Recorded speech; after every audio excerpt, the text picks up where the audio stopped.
Joining me now is the newest addition to the UFC's bantamweight roster. It's Ode Osbourne, who defeated Armando Villarreal at Dana White's Contender Series Week 4 this past Tuesday in Las Vegas. Ode, how are you? I'm good, man. I'm good. How are you doing? I'm doing very good. I appreciate you taking the time just a couple days after this win. Congratulations on first getting the win, and then, of course, second, getting the UFC contract. How good does that sound, UFC fighter Ode Osbourne? Oh man, it's good. It sounds good. But I am a competitor. So what would sound even better is UFC champion Ode Osbourne. Is it still a little surreal? I mean, 2 days later, are you still kind of feeling like you're on cloud nine a little bit? To be honest, man, everyone's asked me that. Not really, to be honest. Okay. I've always visualized this moment. If anyone that's known me, I've talked about this like all the time. And where I want to be in life. I didn't come all this way just because of the UFC. So the surrealness kind of is fading a little bit because I already know it's time to hunt. I'm a lion. You know what I mean? Like I said, I'm a competitor. I want the next. You know what I mean? I want to be a champion. I love being in the UFC, and yeah, man, it's all happening fast and everything's going good. But at the same time, I'm okay, cool. Time to get the next fight going. Well, and probably a lot of it too, I would imagine, is the fact that this is really the only end of your journey in the sport. This isn't you're the champion, you're the pound for pound king. This is okay. I'm here at the next level. I'm here at the big leagues, as you said. Now let's go to work. Exactly. I think a lot of cases, and not just the UFC, in sports in general, when people make it, even in football, man, like college football or NFL, when people make it, they think. I'm sorry. Let me rephrase that. When people make it to just the league, they think, all right, I'm here. It's time to rest. It's like, no, man, I'm here. Now it's time to put in even more work. Now it's time to go. It's time to hunt.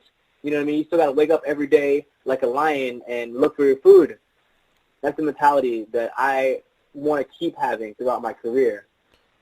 When you were sitting in the back last Tuesday, just 2 days ago, after the 5 fights had wrapped up, you had wrapped up, your fight was done, did you think you would get the call? Did you think you would be one of the contract winners, or were you not really sure because who knows where Dana White's head is at sometimes? No, I thought I would. Okay. To be completely honest with you, because I saw the rest of the fights, and I thought I displayed the most talent of everyone there that I fought. Everyone there that night, and that's just my opinion. I thought that I was the most talented fighter that displayed. I'm sorry. Let me take that back. Not the most talented. I thought that I displayed talent in every situation, every level. So you know what I mean. I was confident that I would get the contract, but if I didn't, I'd be like, all right, well, time to try harder. Okay, well, I mean, curious. It's probably a dumb question just because you got the call, but if they said no, and as you said, you would have tried harder, what does trying harder look like? Because I mean, can that performance get any better? Oh, for sure. And that performance can always get better, man. That's like a fraction of my capabilities. Okay. You know what I mean? My muscles take a while to warm up, so the longer the fight goes, the more my muscles warm up, and the faster I become. It's really crazy. It's actually a really, really strange. My body is just designed that way, man. It takes me a while to warm up. So the looser I get and the faster my muscles just fire off. But if I didn't get the contract, I would have just, you know what I mean, like just try to go harder, man. Like I was doing 3 or 4 days in the gym. But if I wasn't, I would just, whatever it took, I would have got it done. I would have tried to get it done as much as possible. And, execute. Okay. Going into this fight, did your approach change at all because it was Dana White's Contender Series, and what they're looking for in this show isn't necessarily what you're looking to do in just a fight on the local circuit? Did your approach change at all, knowing that Dana likes his finishes and likes fighters that really go in looking for that finish? Not really. If you watch my fights, that's me, man. I just go in there and be myself. I knew all I had to do was go in there and be myself. And when you divert from being yourself, that's when you become less of a fighter. When you have to change your game so much, then you change yourself. and you don't want to change yourself. You want to be who you are in it 100%. People made a big deal, going back to week 1 of this season on Contender Series, people made a big deal out of Brennan Loughnane not getting a contract. A lot of people felt he was the best fighter on that show, on that episode. He was the most talented, but because he went for a takedown late in the 3rd round, Dana said, it wasn't his night, wouldn't get the contract. Did you pay attention to that or what Dana was saying? I know, as you said, you're a finisher, and that's how you fight, so you didn't really have to change anything, but were anything you were paying attention to, really? Not really, man. That really has nothing. I really don't follow, like, sports that much or, like, politics that much. I kind of just, like, that's not really about me. So I'm just like, all right, whatever. That's got nothing to do with me. I try to just focus on myself, man. I try not to get wrapped up in like other people's opinion. That's okay. So that's Dana White's opinion on him, right? Sure. That's Dana's opinion. That if Dana says it, that's that's opinion. Like, that's his opinion. You know what I mean? That's got nothing to do with me. You were the underdog for this fight, very very slight to close odds, but you were a bit of plus money. Did that surprise you? No, not really. I think in a lot of cases, when I was in a different gym, I didn't fight out I probably fought once a year, and I really didn't get a lot of publicity out there, so I figured that guy probably had a little bit more publicity than me. So I wasn't, ratings and stats those are for fans, man. What really matters is how you do inside the octagon when that cage door shuts. So none of that stuff really matters to me. So you feel like because he was perhaps a bit more known or had a bit more publicity, it wasn't a matter of the odds makers thought he was the better fighter, but he was just out there a bit more. Yeah, maybe. Like I said, man, I really don't pay attention to any of that stuff. And it doesn't really matter. Yeah. We're here now. Darren Till. I don't kid. I don't know if you saw that interview with Darren Till did. I'm sorry. Yeah, go ahead. Talk about the finish. That armbar was super slick. It was a great finish. He was on top of you for a bit. Before that, you were striking, which was looking really good as well. What did you see in the armbar? I mean, was it an opening you saw, or how did you talk about how you secured it?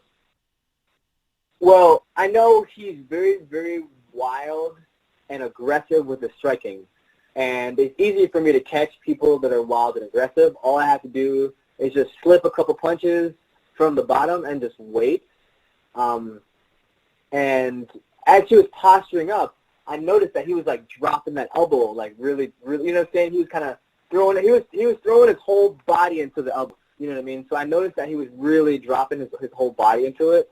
So I was really trying to slide up to see if I can set up a triangle, but I know he's been watching my film, and his coach was yelling, like, watch for that triangle. So I was like, all right, I'm going to surprise him. So I climbed, and I waited for him to drop his whole body. So once your body is dropped down, because he pretty much gave it to me because he dropped his elbow down, and I slid off to the side. As soon as he dropped his elbow down, I slid off to the side, and I was able to solidify that armbar once I slid off to the side. And if I planned in my head what scenarios I was going to do, whether if I missed it, I was going to go for a triangle, or I'd just kick away and stand up. Aside from the actual armbar finish, the thing that stood out to me the most in this fight was your striking style and your stance and where your hands were and how exactly you throw punches. It seemed very unorthodox, so quite effective. How would you describe your striking style? Like I've said in my interviews, that's why I feel that I am the Picasso of him, because I'm already hitting checkmate before I'm sacrificing my pawn, if that makes any sense, meaning that when I am in a situation, nothing comes as a surprise to me. Nothing comes as a surprise. So if I get knocked out or get punched, I've weighed those odds in my head. So my hands down is just to draw. It's simple as just to draw you in. It's a dangerous game, but you have to be able to do one or two. You have to be able to just trust your body, trust your instinct, have fast reflexes, or you have to go with the punches. So if you're taking a punch, you kind of have to just roll with it a little bit. So it takes a lot of the heat off the punch. So it's like taking a soft one to land 3 hard ones or 4 hard ones. So nothing really comes as a surprise. Like if I knock on wood, if I get knocked out, I'm not gonna be like, oh man, I'm so surprised I came out of nowhere. Like I've already done all this in my head. A tenth of a second, I've already seen myself going in, hitting you with punches, having you punch back. I'm expecting you to punch back. I'm going to evade, and I'm going to come back. Now, if I happen to get, jarred with one, I'm expecting to roll with it so it softens the blow a little bit. So, you know what I mean? It's definitely an art form. And able to do that, you have to be so incredibly calm in your mind and body. If you're not, you'll probably get jarred and probably get knocked out if you get punched. Sure. Obviously, every fighter is unique, and every fighter's style is unique and has differences, but obviously some resemble others. Is there any fighter out there in the UFC or, a higher profile fighter out there that you sort of have taken inspiration from with this style that you sort of have pulled from, or is this 100% just you? It's 100% just me, man. To be honest, it's 100% just me. I just go out there and I just do my thing. I do whatever I feel comfortable doing. I don't try to force anything. Whatever my body feels comfortable doing, I just go and do it. Okay. Outside the cage, let's talk a bit of non-MMA for a second. You are a teacher. How long have you been in that career for? About almost 4 years now. I'm actually an assistant teacher, but I taught math last year. So this will be my 4th year in the school teaching. But let's see. I was, and actually, believe it or not, when I first came into the school, I did predominantly just after school. So I did the after school program, and I did it just because I wanted some extra cash, and being a fighter outside of the gym, it's very hard to work those hours on the outside of the gym when your training session is 1 in the afternoon or 2 in the afternoon. And when I was at a different gym, that's where their session was. It was at 2 in the afternoon. So, getting jobs around that schedule was difficult, so I jumped into the after-school program. Now, when I moved gyms, it was much easier to get a job in the, where I can work from 7 a.m. until 3 p.m., you know what I mean? So that worked out very well for me. I love it.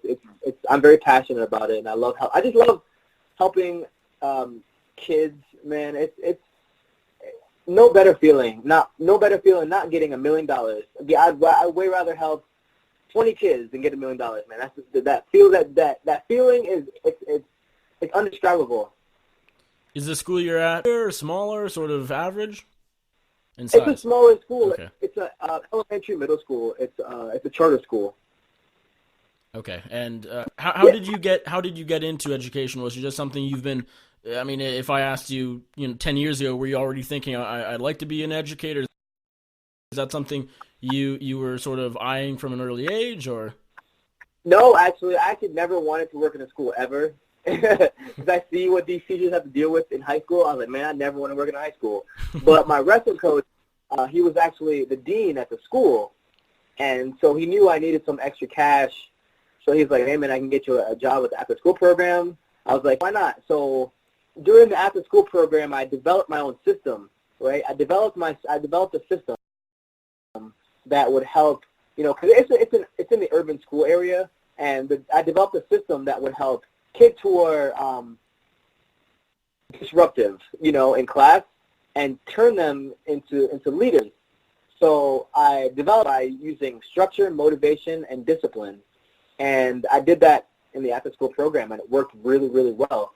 And so the principal was like, dude, we need you in the school. So then I did the same thing, man, the same system, structure, motivation, discipline. I'm hoping to eventually write a book about it. But, yeah, man, it worked really well. So I've been doing that system with the kids throughout the year, and they love it. They don't know, that it's like something I implement on them, certain things to make them leaders, because all kids are born with the capability to be a leader. Everybody's born with the capability to be a leader. What they lack is confidence. And when you can build that confidence just by motivating them, and what you do is you give them structure, give them things to be structured about, and then you motivate them. Motivate them. And then you teach them discipline. Discipline, in a lot of people's eyes, is when someone gets a consequence, So when someone gets in trouble, there's no consequence. That's not what discipline is in my eyes. Discipline in my eyes is teaching somebody to do something they don't want to do, but they know they should do it because it's the right thing to do or it's going to make them better. What do your kids think of you as an MMA fighter? Do they know much about it just because I know they're a bit younger, or do they watch it? Oh, man. What do they think of you? I work in the urban community, man. These kids know about everything. They watch, they watch it. They're all about it. They're 5th and 6th graders, man. There's nothing, and that's what it's awesome too to them, because they're like just the most awesome kids, man. They talk to me about stuff that like literally talking about anything. They come to me and just talk to me about anything, man. They're just awesome kids, so they love it, man. They love it. So would some of them have been watching 2 nights ago? A lot of them watched. I'm sure if not most of them watched 2 nights ago. And so when you get back, when you teach your first, or I guess no, it's the summer. What am I talking about? It's July. Yeah, it's summer. That must be pretty cool going back though in the end of August or September and seeing those kids for the first time as a UFC fighter. Yeah, man. A lot of them message me on Instagram and stuff like that. And people ask me like, "Oh, do you block?" I'm like, "No, I would never block my students." Because I want them, man. The goal is to teach these kids, not just the kids in my school, but the kids around the world, to be positive and to aspire to be something. I'm spiritual. I believe in God, but aspire to be something that God made you to be. And which is, for me, it's something positive and of a good nature. So I don't block any of them because I want them to see what I'm doing, and I want them to want to be able to live up to their expectations that we've all set for them. Okay. Last question for you, Ode, and I appreciate the time. Get your career as a fighter. You took very little damage on Tuesday. When are you looking to get back or to get back in there and make your official UFC debut? Man, anytime. Literally, I'm ready right now. So if they called you and said, Ode, we have a short notice opportunity in next week or 2 weeks, you're saying yes? Oh, well, that's okay. I'm sorry. I'm ready right now within the limitations of my foot. So I kind of hurt my foot a little bit off of a kick. So once that heals, yeah. I'm hoping it only take me 2 weeks. But once that heals up a little bit, that's a little sore. Once that heals, I'm all in. I'm like, boom, in there like swimwear. What actually happened to your foot? Did you pull something, or it sounds like it's not a fracture? So he shot in on me, and I held his head. And when he came up, I threw a kick, and I got him right in the I caught him pretty flush with the kick. It was like a front kick to the. And I think that's what put him down. And that's the thing. Even though you're kicking somebody in the face, you're still kicking a blunt object. A lot of people don't understand. Sometimes even when you kick people, when you get knockouts, you're still kicking a blunt object, so your shin hurts. But I just kind of, for me, I think I just kind of, I nicked maybe, I don't know, something wrong, and it's just the muscle kind of on the leg is kind of just sore a little bit. Okay, so heal up 2 weeks, hopefully, and then from there you can start talking about your debut. Yeah, most definitely.